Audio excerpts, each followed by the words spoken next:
Continuamos en Las Brujas por Pacífico TV y ya está con nosotros Walter Wallers, candidato a senador por la capital y por el Partido de la Victoria. Con una amplia trayectoria dentro de lo que es la política, nadie puede negarle eso a Walter. Realmente desde muy jovencito, yo que le conozco su historia política, puedo asegurarle que, si no me equivoco, creo que tenía 23 años, 24 años, una cosa así, pero ya lo vamos a corroborar con él. Y le queremos dar la bienvenida porque está como candidato a senador por capital, un lugar que no le es ajeno ni siquiera desconocido. Walter, gracias por haber venido. No, muchas gracias a vos, Lita, y muchas gracias a todo tu equipo. Un gusto para mí estar en el programa. Gracias, muchísimas gracias. Aparte, una casa que no te es desconocida. Para nada. Bueno, yo decía que estás como candidato en un lugar donde no te ha sido ajeno durante muchísimos años. Y si no me falla mi memoria, ¿cuántos años tenías? ¿23 o 24 cuando empezaste tu carrera política? No, empecé antes de los 21 años. Y a los 25 años ya fui intendente de mi pueblo, esa era la edad del... A los 25 años fui intendente del pueblo donde crecí. Y desde mucho antes ya militaba en política, si bien estaba la dictadura y no se podía hacer política partidaria, yo hacía política gremial, representando a un grupo importante de pequeños productores y defendiendo los intereses de la producción. Y así a los 19, 20 años ya me conocían en varios lugares de la provincia porque iba a debatir, a discutir, a intercambiar puntos de vista y opiniones con lo que respecta a las economías regionales y a las pequeñas producciones. Así que desde muy joven, ¿no? Participando con un fuerte compromiso social. Viviste la política desde muy joven y con distintos gobiernos, tanto provinciales como nacionales. En lo provincial, prácticamente con el peronismo, inclusive fuiste vicegobernador. Y en el orden nacional, desde la llegada de la democracia, te tocó la Unión Cívica Radical, el peronismo, de nuevo la Unión Cívica Radical, con De la Rúa, y con ese paso tan, la verdad, fatal que fue el pasaje de la Rúa por el gobierno nacional. Y después, bueno, toda la época de la crisis de Argentina, y vos estabas en esos momentos como vicegobernador. Pero no era eso lo que yo quería apuntar a tu figura como vicegobernador, sino todos estos años, con todos estos pasajes políticos que yo te comenté en el orden nacional. ¿Cómo lo estás viviendo en este momento con Cambiemos Pro dentro de lo que es el país Argentina? Los que abrazamos la política desde la vocación y desde las convicciones, sabemos bien que en toda la historia de la Argentina, pero hablemos de este tiempo democrático de la Argentina, que por suerte lleva un buen tiempo, ya podemos decir que somos una democracia adolescente. Antes no pasábamos de ser una democracia infante que ya terminaban con la vida de la democracia. En esta etapa de democracia adolescente se vivió gobiernos, como vos dices, radicales o gobiernos peronistas que tenían un denominador común, un poder oculto basado en lo económico, en capitales económicos nacionales y multinacionales, en capitales nacionales entregados a capitales internacionales, que desde ese poder que le da el capital y de esos vínculos internacionales tenían como gobiernos paralelos a los gobiernos democráticos. Y así fue como el gobierno de Alfonsín se retiró antes. El poder oculto quiso transmitir que fue porque el peronismo no lo dejó gobernar. Y la verdad era que porque este poder le hizo un vaciamiento económico, una fuga de capitales tremendo, que terminó con el gobierno de Alfonsín. Vino el gobierno de Carlos Menem. Ahí te interrumpo un minuto, porque inclusive fue algo que orquestado desde adentro mismo de su gobierno y de su propio partido.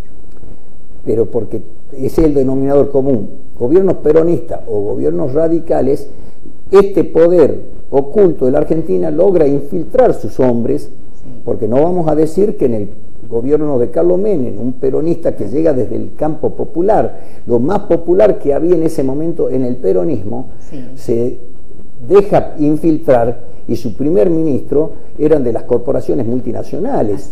Y de ahí para adelante no logró escapar más a los cantos de sirena, a la presión de este poder oculto, y un gobierno peronista pasó a convertirse en un gobierno neoliberal que terminó con una etapa difícil para la industria nacional, para las economías regionales. Podemos hablar de virtudes y de defectos de cada uno de los gobiernos, pero el denominador común, que es el poder oculto, que manipula la información, la comunicación y induce a sectores sociales, debilitaban a estos gobiernos populares, doblegándolos y conduciendo desde el poder oculto las políticas económicas argentinas, ¿no?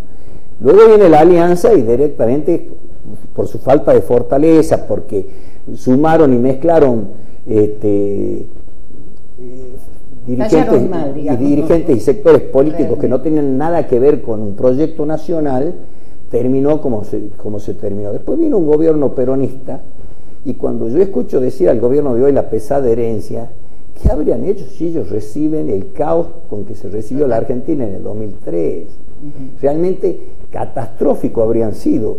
Hablar de una persona, miren, a veces la gente, porque recibe tanta información, se deja llevar y no reflexiona simplemente.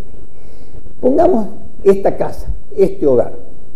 Si vos se lo dejas a tus hijos y tiene rota la cañería, y están trancados los desagües, rota las cloacas, la pared fisurada, tu hijo te podrá decir, mirá lo que me dejas de herencia, ¿no? Y sí, hay que resolver el tema de la cloaca, la cañería, el techo que se llueve, hay que resolverlo. Ahora, vos podés dejarle el techo sin una gotera, la cañería perfecta, el desagüe placal funcionando, y una deuda que vale 5 veces más que la casa. ¿Cuál es lo más difícil? ¿Salir de una deuda que tiene 5 veces más que el valor de tu casa? ¿O arreglar la gotera y cambiar la cañería y dejarla nueva? Entonces, claro, si vos mostrás la foto de la gotera, de la cloaca trancada, del caño de agua que no sale agua, uy, mirá el desastre que le dejaron, porque la foto de la deuda te la esconden.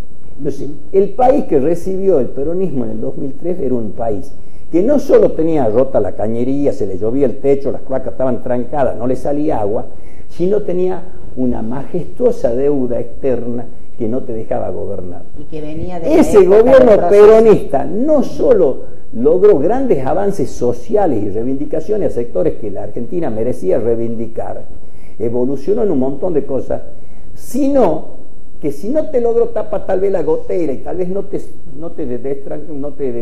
hizo el cambio total de la estructura cloacal, te dejó sin deudas para que vos puedas arreglar. Este gobierno en menos de 2 años no solo no resolvió lo poco que le habías dejado deteriorado, sino que nos llevó a tener una deuda de más de 100.000 millones y está pidiendo una autorización para deber 100.000 millones de dólares más a 100 años. Quien venga y reciba a este gobierno va a ser una pesada herencia, porque va a recibir una gran deuda. Pero la gente no se pone a fijar si la casa, cuando te la muestran, a la herencia que dejó tu padre, la casa con el techito roto, el caño trancado, pero sin deuda, te hace que te ponga a discutir en que el techito estaba roto y una fisura en la pared y el caño estaba trancado. Y te muestran ese panorama. Vos te quedas en ese panorama y desde el otro lado te están generando un endeudamiento y te están hablando de la pereza de herencia. Entonces vos lo tenés por bueno al que está endeudando el país y por malo al otro. Y de ahí te estás equivocando, porque estos que te están diciendo que son buenos y que son el cambio, no solo están generando esa gran deuda internacional, sino que están buscando flexibilizar las leyes laborales, le han sacado los medicamentos a los mayores que menos tienen, le han sacado las pensiones y jubilaciones a personas que tienen capacidades diferentes, discapacidades, Estamos retrocediendo porque le están sacando recursos a los que menos tienen y dándole mucho más recursos a los que más tienen. En definitiva, es un proyecto de gobierno que dice que si los ricos administran y determinan cómo debe vivir el trabajador, cómo debe vivir el pobre, el país estaría mejor.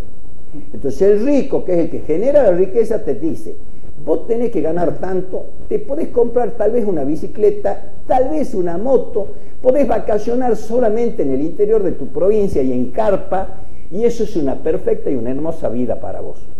Ahora, ellos pueden estar en sus grandes yates, en sus grandes cosas. Y eso le parece bien. El proyecto peronista dice: con tu esfuerzo, si tenés posibilidad de viajar más allá de tu provincia, hacelo. Conoce tu provincia, conoce tu país. Si podés pasar de la bicicleta al autito, pasa de la bicicleta al autito. Si podés de ser maestro mayor de obra, que tu hijo sea ingeniero, hace que tu hijo sea ingeniero. Exacto. Los otros dicen: no, vos naciste para maestro mayor de obra. Vos me tenés que aplaudir y hacer un monumento y me tenés que agradecer porque pudiste llegar a ser maestro mayor de obra. No quieras ofenderme buscando que tu hijo sea ingeniero, médico o abogado. No, eso no es para vos. Ese es el proyecto de Macri, a donde los ricos determinan qué debes ser vos, trabajador. Y cómo debéis vivir. Y Perón y Evita vinieron a este país para decirle a los trabajadores que sean artífices de su propio destino. Y le dio leyes sociales, leyes laborales, y le dio un espíritu de lucha, le dio dignidad. Estamos retrocediendo en todo eso, y hay gente que se dice peronista y está apoyando ese proyecto.